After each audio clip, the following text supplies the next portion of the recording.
Excellent learning के videos में आपका स्वागत है और आज हम करने जा रहे हैं previous year questions part 2 Jean पियाजे के संज्ञानात्मक विकास के सिद्धांत से। आज की जो वीडियो है उसमें हम क्वेश्चन नंबर 16 से लेकर के क्वेश्चन नंबर 30 तक विद एक्सप्लेनेशन डिस्कस करेंगे।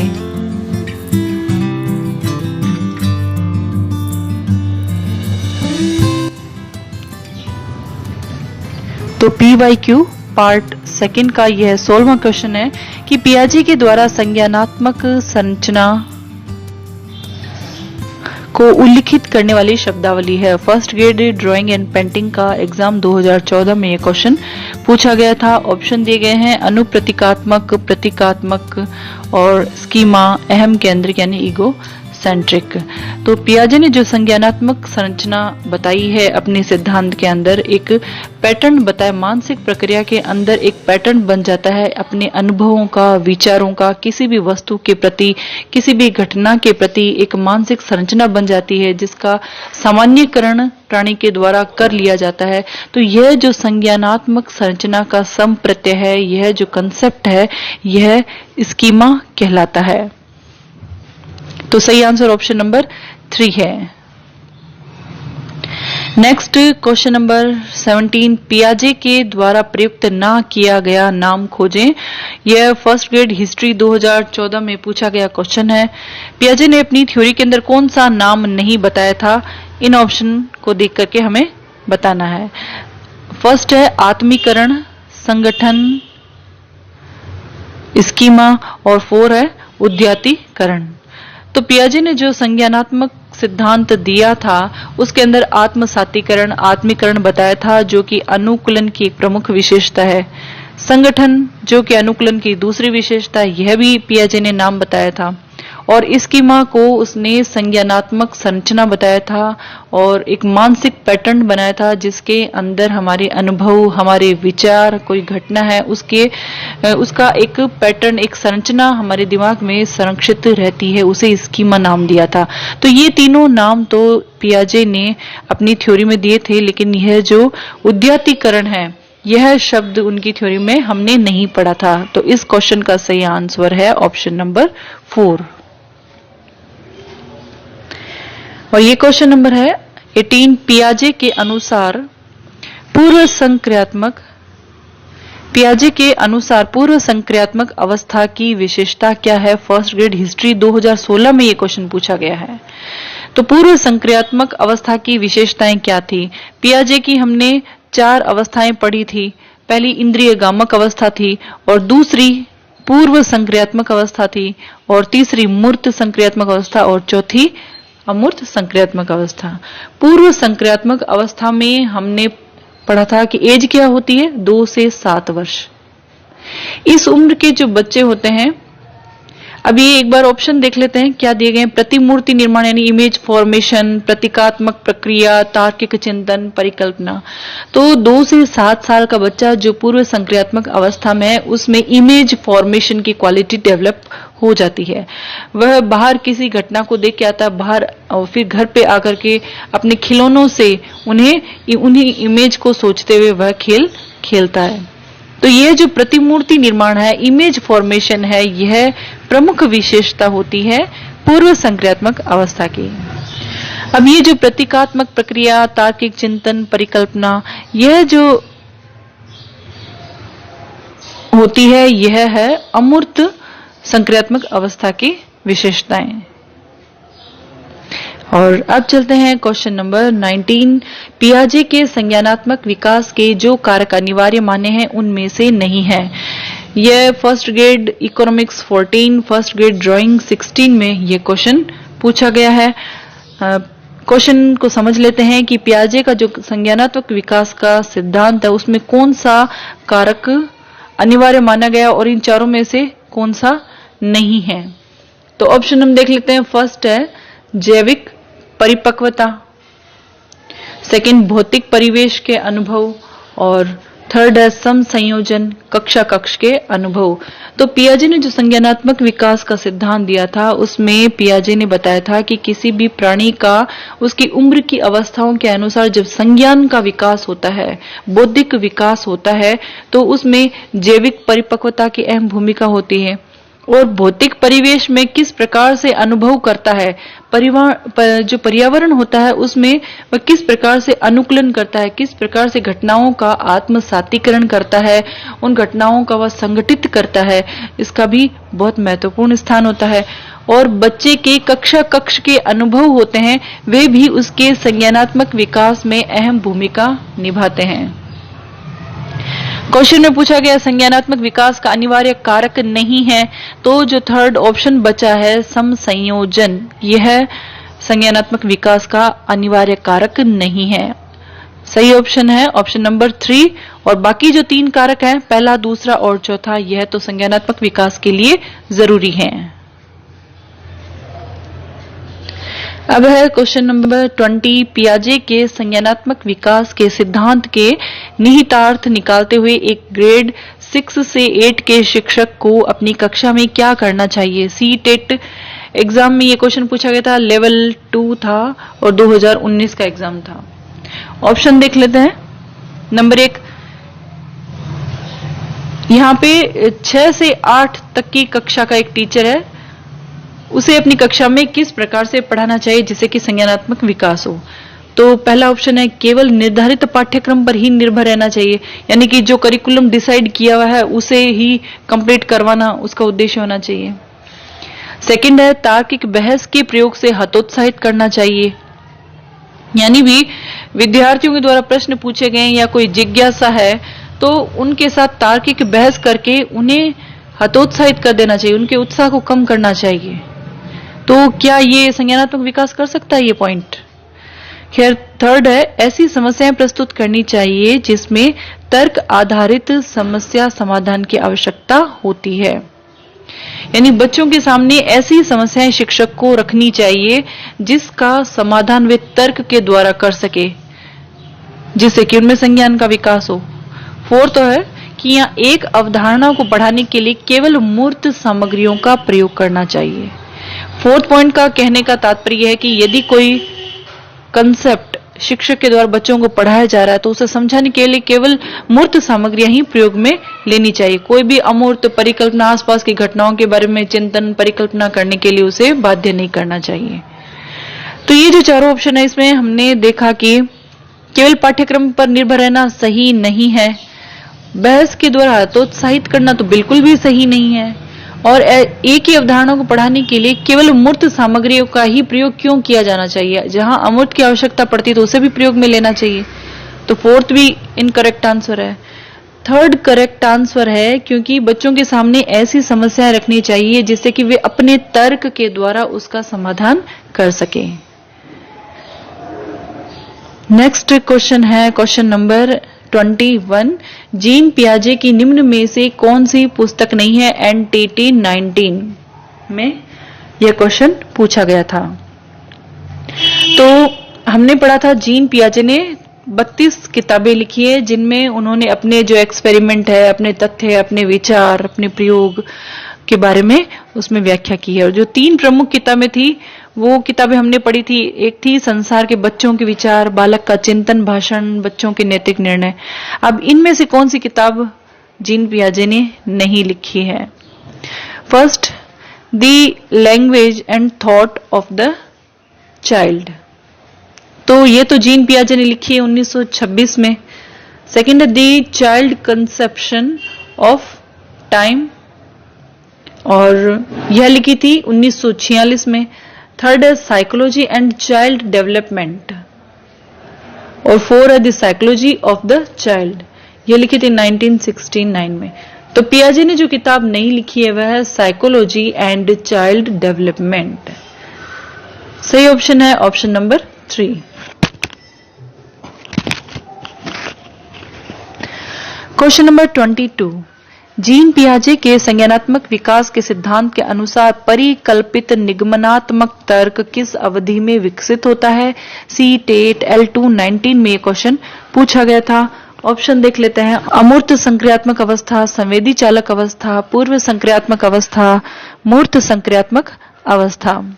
तो हमने पढ़ा है जीन पियाजे की 4 अवस्थाएं होती है। पहली अवस्था होती है संवेदी चालक अवस्था, जिसकी आयु होती है 0 से 2 वर्ष। पूर्व संक्रियात्मक अवस्था की आयु होती है 2 से 7 वर्ष। मूर्त संक्रियात्मक अवस्था की आयु होती है बच्चों की 7 से 11 वर्ष और अमूर्त के लिए होती है 11 से ऊपर होती है। तो परिकल्पित निगमनात्मक कहाँ होता है? तो परिकल्पित निगमनात्मक जहां कल्पनाएं करके अमूर्त चिंतन करने लग जाता है, कल्पनाएं करने लग जाता है, तो यह जो विशेषता होती है यह अमूर्त संक्रियात्मक अवस्था की विशेषताएं होती है। अमूर्त संक्रियात्मक अवस्था की यह विशेषता होती है। तो सही answer option number 1। Next question, Jean पियाजे के अनुसार निम्नलिखित में से किस अवस्था में बालक में अमूर्त चिंतन तथा तार्किक योग्यताओं का विकास होता है? यह question first grade music 20 exam में पूछा गया था और यही क्वेश्चन पूछा गया था फर्स्ट ग्रेड मैथ के एग्जाम में 20 में यह क्वेश्चन पूछा गया था। क्वेश्चन को हम समझ लेते हैं। किस अवस्था में बालक में अमूर्त चिंतन और तार्किक योग्यता? हमें इन विशेषताओं को ढूंढना, ये विशेषताएं कौन सी अवस्था में थी? ऑप्शन देख लेते हैं। 4 दिए गए हैं। संवेदीगामक अवस्था, पूर्व संक्रियात्मक, औपचारिक और मूर्त अवस्था, मूर्त संक्रियात्मक अवस्था। तो जहां अमूर्त चिंतन की बात आती है, परिकल्पना की बात आती है, निगमनात्मक परिकल्पना की बात आती है, तार्किक योग्यताओं की बात आती है, तो यह जो विशेषता होती है यह औपचारिक संक्रियात्मक अवस्था की विशेषता है, अमूर्त संक्रियात्मक अवस्था की विशेषता है, जिसे रूप संक्रियात्मक अवस्था भी कहते हैं। फॉर्मल ऑपरेशनल स्टेज भी इसे कहते हैं। 11 वर्ष से ऊपर के जो बच्चे होते हैं उनमें यह विशेषता पाई जाती है। नेक्स्ट क्वेश्चन नंबर 24, किशोरावस्था जीन पियाजे के द्वारा दिए गए संज्ञानात्मक विकास की किस अवस्था के अंतर्गत आती है? फर्स्ट ग्रेड एग्रीकल्चर 20 एग्जाम का क्वेश्चन है। 4 ऑप्शन देख लेते हैं हम। संवेदी पेशीय अवस्था, पूर्व संक्रियात्मक अवस्था, मूर्त संक्रियात्मक और औपचारिक संक्रियात्मक अवस्था। तो संवेदी पेशीय अवस्था की आयु पियाजे ने बताई थी 0 से 2 वर्ष। पूर्व संक्रियात्मक अवस्था के बालक होते हैं 2 से 7 वर्ष के। मूर्त संक्रियात्मक अवस्था के बच्चे होते हैं 7 से 11 वर्ष के। औपचारिक संक्रियात्मक अवस्था 11 वर्ष से ऊपर। तो जो किशोरावस्था होती है वह 11 वर्ष के बाद होती है। तो इस अवस्था की जो बच्चे होते हैं उनमें औपचारिक संक्रियात्मक अवस्था पाई जाती है। नेक्स्ट क्वेश्चन 25 है। जीन पियाजे के अनुसार संज्ञानात्मक विकास की अंतिम अवस्था कौन सी है? रीट लेवल 121 का क्वेश्चन है। ऑप्शन है संवेदी पेशीय अवस्था और मूर्त संक्रियात्मक अवस्था, यहाँ अमूर्त है ये, अमूर्त संक्रियात्मक अवस्था, उत्तर संक्रियात्मक अवस्था और मूर्त संक्रियात्मक अवस्था। उत्तर संक्रियात्मक अवस्था यानी पूर्व संक्रियात्मक अवस्था। अंतिम अवस्था कौन सी होती है? पहली अवस्था होती है संवेदी पेशीय अवस्था, दूसरी अवस्था होती है पूर्व संक्रियात्मक अवस्था और तीसरी होती है मूर्त संक्रियात्मक और लास्ट 4th होती है अमूर्त संक्रियात्मक अवस्था, औपचारिक संक्रियात्मक अवस्था, रूप संक्रियात्मक अवस्था, फॉर्मल ऑपरेशनल स्टेज। तो सही आंसर है ऑप्शन नंबर 2। यह अंतिम अवस्था होती है संज्ञानात्मक विकास की।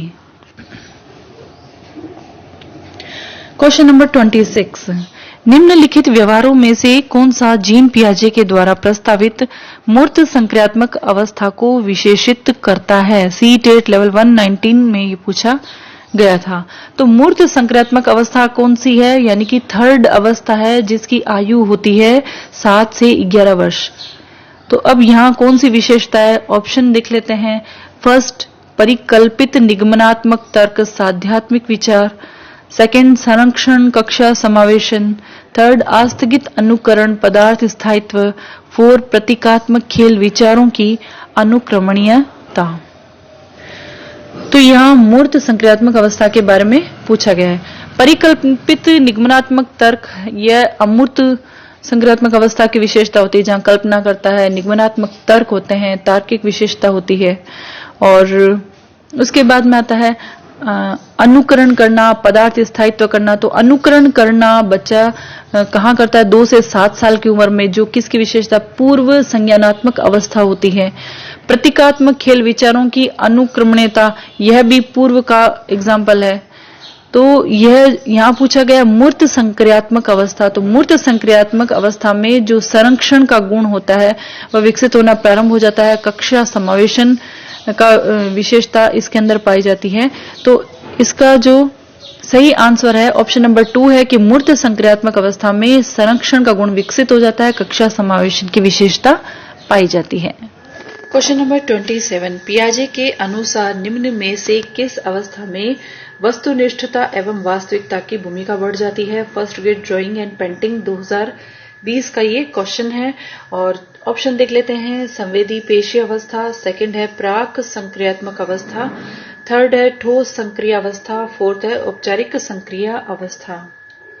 पूर्व संक्रिय अवस्था को प्राक संक्रिय अवस्था भी कहते हैं और मूर्त संक्रिय अवस्था को ठोस संक्रिय अवस्था भी कहते हैं, कॉन्क्रीट ऑपरेशनल स्टेज भी कहते हैं। और पियाजे का जो संज्ञानात्मक सिद्धांत है उसके अनुसार जो वस्तुनिष्ठता का गुण है या वास्तविकता के संज्ञान की जो विशेषता होती है, संज्ञान का जो विकास होता है, वह उनकी थर्ड स्टेज यानी ठोस संक्रिय अवस्था यानी मूर्त संक्रिय अवस्था में होता है।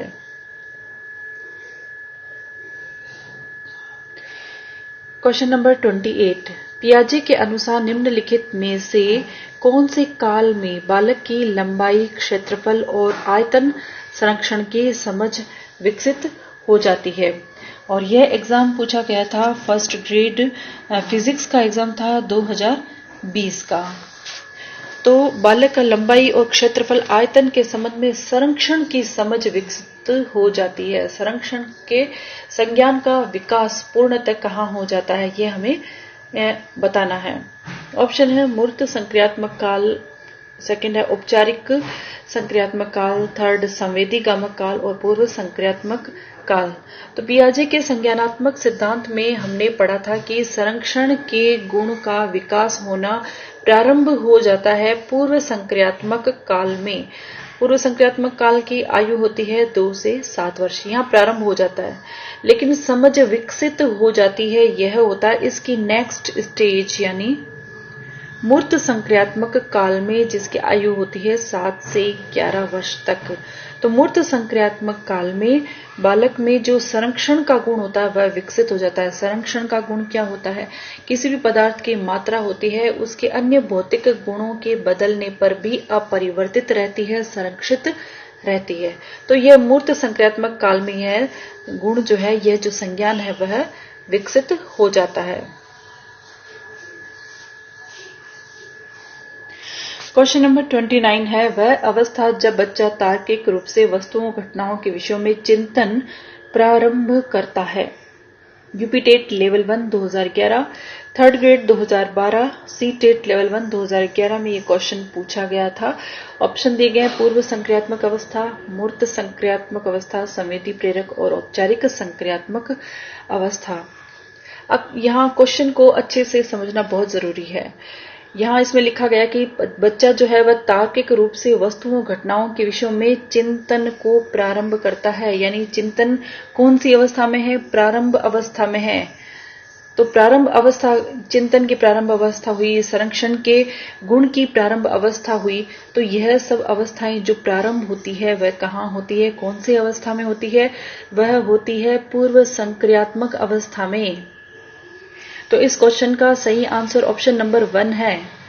अधिकांशतः क्या होता है, चिंतन को देखा और ऑप्शन नंबर 4 को राइट कर दिया, जबकि हमें यह देखना है कि यहाँ पूछा गया है कि चिंतन की प्रारंभिक अवस्था कौन सी है, कहाँ से शुरू हो रहा है।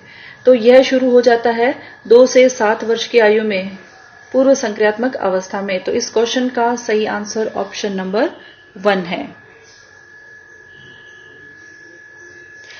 क्वेश्चन नंबर 30, पियाजे के अनुसार विकास की प्रथम अवस्था जन्म से 2 वर्ष तक में बच्चा अधिक उपयुक्त प्रकार से जिसके द्वारा सीखता है वह है। H TET level 1 2015, C TET level 1 2011 का ये क्वेश्चन है। ऑप्शन है फर्स्ट इंद्रियों के प्रयोग द्वारा, सेकंड अमूर्त चिंतन द्वारा, भाषा के नए सीखे शब्दों के बोध के द्वारा, मूर्त चिंतन के द्वारा। यहाँ हमसे पूछा गया जन्म से 2 वर्ष, यानी कि ये कौन सी अवस्था है? ये पहली अवस्था है। इंद्रिय गामक अवस्था भी कहते हैं, संवेदी प्रेरक अवस्था भी कहते हैं, इसे सेंसरी मोटर स्टेज भी कहते हैं। फर्स्ट स्टेज है ये। और बच्चा शुरुआत में यानी जब 0 से लेकर के 2 साल तक होता है तो किस प्रकार से उसके संज्ञान का विकास होता है, किस प्रकार से वह सीखता है अपने वातावरण से। तो इस उम्र का जो बच्चा होता है वह अपनी इंद्रियों के प्रयोग से, अपनी संवेदनाओं के प्रयोग से वह सीखता है। जो भी संवेदी अंग होते हैं उसके द्वारा अनुभव करके वह सीखता है और अपने संज्ञान का विकास करता है। तो इस उम्र के जो बच्चे होते हैं वे इंद्रियों के प्रयोग के द्वारा सीखते हैं। अमूर्त चिंतन 4th स्टेज में आ जाता है, मूर्त चिंतन 3rd स्टेज में आ जाता है। भाषा के नए शब्द जो सीखे हुए शब्द होते हैं उसके बोध द्वारा सीखना, यह आ जाता है जो 1st स्टेज है उसके अंत में, और 2nd स्टेज के प्रारंभ में आ जाता है। इस क्वेश्चन का सही answer option number 1। So students, ये थे PYQ जीन पियाजे की थ्योरी से। एक्सलेंट लर्निंग के नेक्स्ट वीडियो में हम पढ़ेंगे लर्निंग के next theory. Till then keep watching, keep learning and thank you.